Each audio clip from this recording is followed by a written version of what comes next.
Looking at the Markets with David Modell.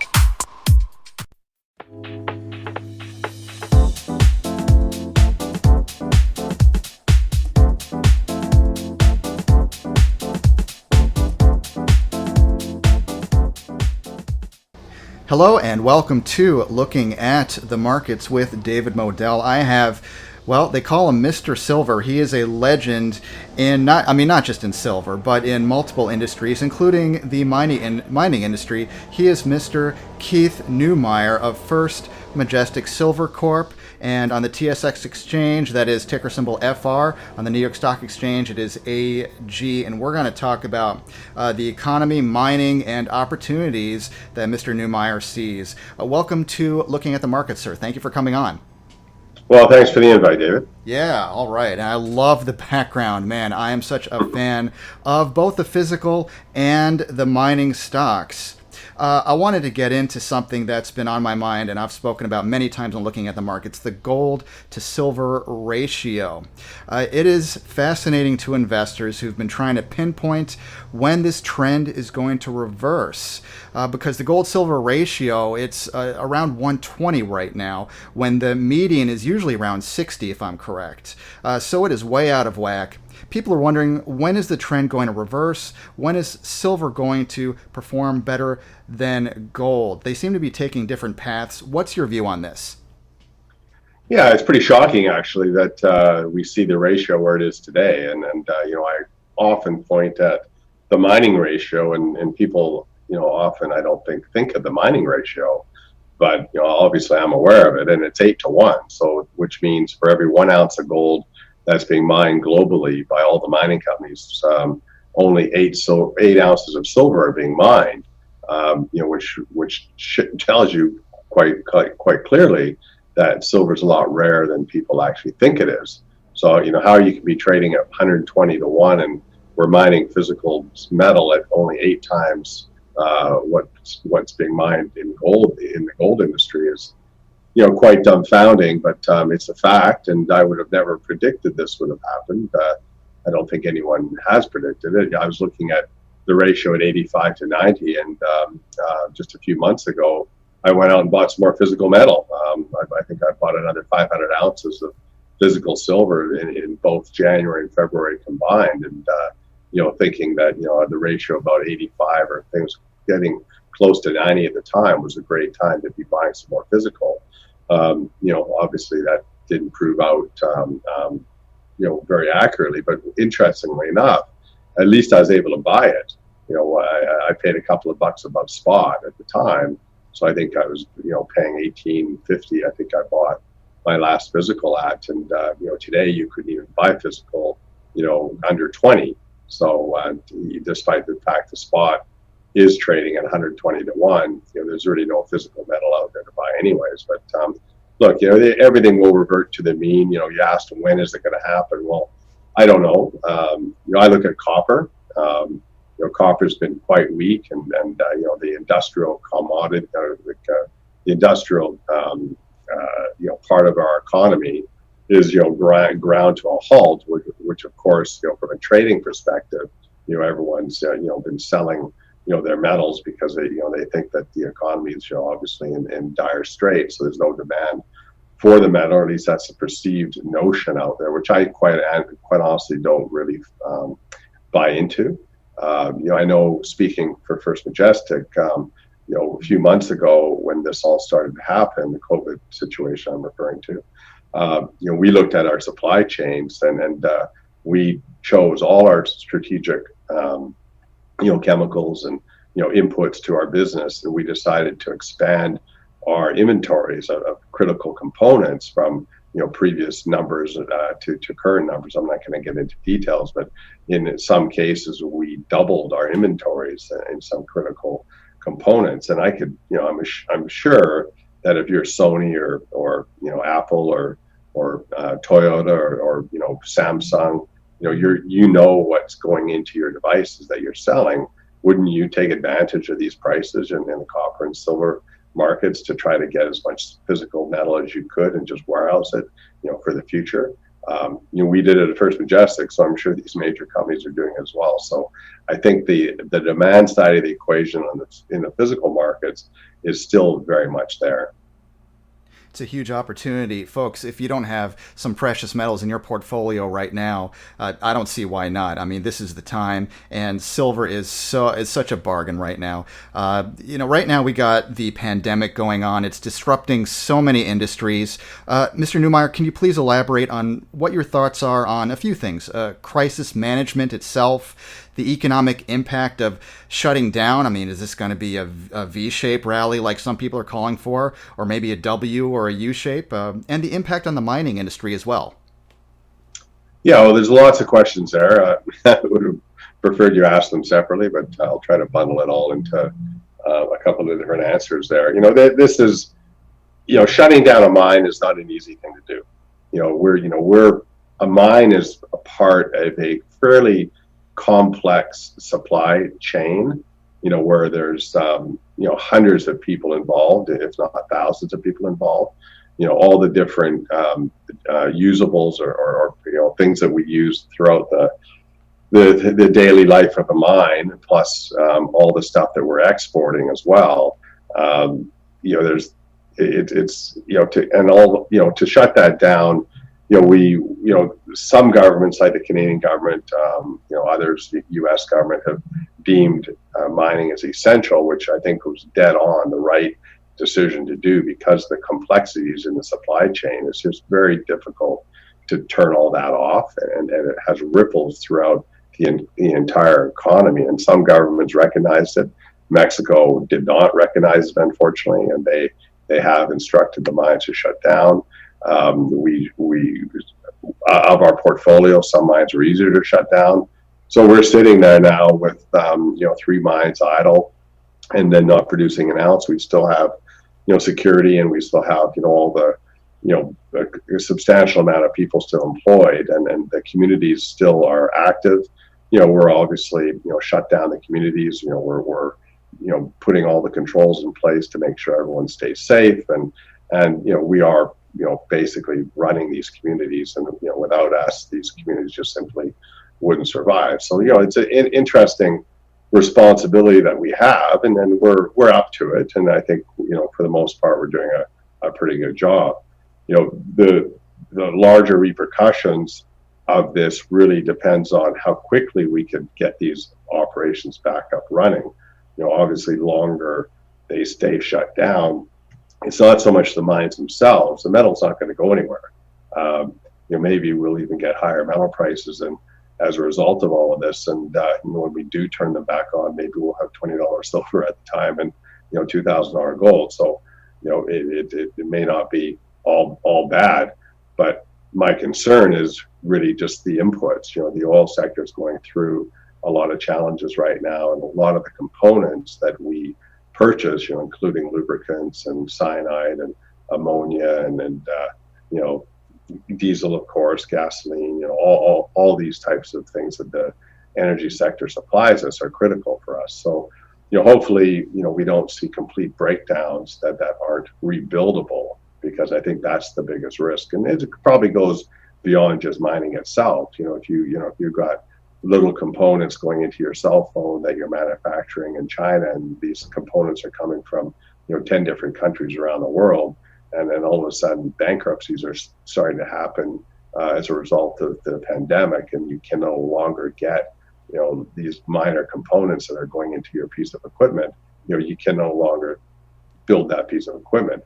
So the governments are recognizing that. The chatter over the last couple of days is reopening, and I just hope that the governments get together and get these industries back working again.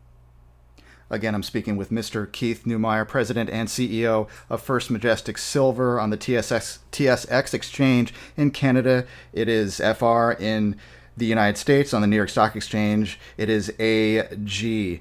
And Keith, what is the danger of all these stimulus packages we've got? It's just one after another. Jerome Powell, Fed chair, said inflation is his least concern. There's trillions of dollars involved, helicopter money, small business loans. Do you believe gold could hit new highs soon because of this? What do you foresee for silver as well? Well, once again, David, you asked to throw me a couple of questions at once. So first of all, my belief is that the governments are doing illegal acts right now. I don't think the governments have the right to shut down businesses. I don't think the governments have the right to print the amount of money they're printing. I don't believe the governments have the right to buy stocks or buy bonds or buy junk bonds or buy real estate or do anything. This is taxpayer money. And the day politicians all of a sudden thought that they had the right to manipulate markets, I don't know when that changed, but somewhere along the lines, the politicians woke up and think that it's a great thing to protect the population from normal economic activities, cycles. They tried to blend make these cycles more flat line than a natural cycle would. And it's not the government's job to do that. And, it's not the government's job to shut down businesses. We've been through many health crises as a human race, being prior to, our lives. And, during my lifetime, I lived through the AIDS epidemic, which, was a pretty dramatic thing. I was in my, late teens, early 20s. And that was, quite a difficult time frame. I had many friends, well, not many, but a handful of friends that actually got AIDS. And I actually had one friend that died of AIDS. And so that touched a lot of people. And, we've had other, situations, flus and SARS and, or Ebola. We've had, there's lots of stuff that's happened, and not in one of those cases did the governments decide to shut down businesses. The government can tell the people this is going on, take extra precautions, and so on and so forth, but don't shut down businesses. You're actually going into the lives of billions of people and destroying businesses, destroying people's lives. And we already seen the suicide rates going up. We're seeing family violence increasing. Some of these jobs will never come back. If they do come back, it's going to take 2 or 3 years to come back. And who gave the governments the right to do this? It's just absolutely sickening that people aren't standing up and screaming louder. And I think there's going to be a lot of investigations, and I wouldn't be surprised if there were some people that actually get taken out from their political seats, because we really need to get together as a human race and really bring some people in that have I don't know what it is, but it's pretty disappointing the way governments have acted in this particular situation. And the effect on gold and silver, well, yeah, it's as long as these governments keep printing money and making the silly choices that they're making, it's great for the mining sector, great for gold and silver. And as far as I'm concerned, gold and silver are the only place that any investor should be right now, because I'm a bear on the major markets. I think these major markets are about to collapse. You asked about, is this going to be a V or is this going to be a W? Well, I think the biggest comparison, the one that I've looked at, or the one that I think we're in, is the 1929 to 1933 timeframe, where we had the big crash in 29. And then we had a major retracement. I've been asked this question previously, and we've now about 60% recovery from the bottom. We could see even a little bit higher than that, but when this rolls over the next 2 to 3 years, I think we're going to see a devastating equity market for the big stocks. And over that 3-year period, if you go back to the 30s. Gold did really well. Homestake was the best performing stock on the American Stock Exchange during that period of time. And I think we're going to go into that same type of environment. That's such a great point. If people would know their history understand that during the Great Depression, gold did not just fine, but during the years that you just outlined, gold did really well. It's not just a great hedge. Gold and silver, too, are growth vehicles. But yeah, they're also crisis hedges, which are very necessary right now. So what's next for the company, for First Majestic Silver? I mean, I want people to visit firstmajestic.com to get the full story. But just real quick, if you could summarize, the stock price did great in 2019. It more than doubled. So what are the drivers? What are the catalysts now for this year? Well, first we got to get up and running again. The Mexican government has to allow us to go back to work. We think it's going to happen. The latest date they're telling us is the 18th of May. We're crossing our fingers that that's in fact going to happen. We had a great Q1, great production numbers, good metal prices at the time. Silver was in the $17, $18 range. Gold was, basically where it is right now in the low 1700s. So we're selling metal at great prices, and those financial statements will be out in the next couple of weeks. So look for those. I would suggest people review those financial statements, and of course, as you said, David, go look at the website as well. But Q2 is a little bit of a question mark. Obviously we did have some production in April, but limited. May, it's hard to say what we're going to produce in May. Hopefully everything will be back on track in June. So, Q2 will probably, not be the greatest quarter, but Q3, we hope to be back fully up and running. And then, we got some great mines, San Dimas, Santa Elena, La Encantada. They're all doing fantastic in Q3 last year, Q4 last year, Q1. We had 3 fantastic, back-to-back quarters. And we expect to keep that up, starting this year in Q3. And, I think metal prices are going to be, continually rock and roll. And so I'm looking for, the next couple of years being pretty exciting for us and the entire mining sector. Yeah, it's a huge value proposition at this point. Now, if silver, let's say silver goes to $20 an ounce. I know that's a very conservative estimate. I think it'll go much further than that. Basically, they're in the physical markets. Right. But how would that be beneficial? What would that do to the price of First Majestic stock? What do you think? Well, look, it's I don't want to be put on the YouTube and picking a share price, but let's look historically. If you go back to 2016. When we had silver go from the low $13 range to $20. So silver went up $7 in 6 months. And we remember that big rally. I forget exactly what gold did. I think gold went from $10.50 to $14.50, if my memory is correct. And our stock went up basically 5 times. So we went from about $4 or $5 a share in early 2016 to something in the order of $20 or $21. I'm talking US dollars.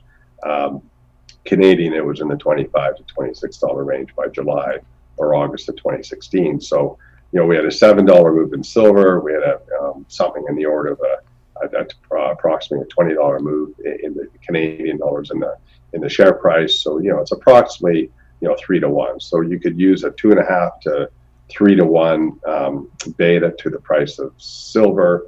It's not always perfect, but it's happened, several times in the 18-year history of First Majestic. So, you add, $5 to the silver price today, you can do the math, what that potentially could do for the share price. But, $20 to me is a bit of a joke. At $1,700, $1,800 gold, silver should be minimum $50 right now.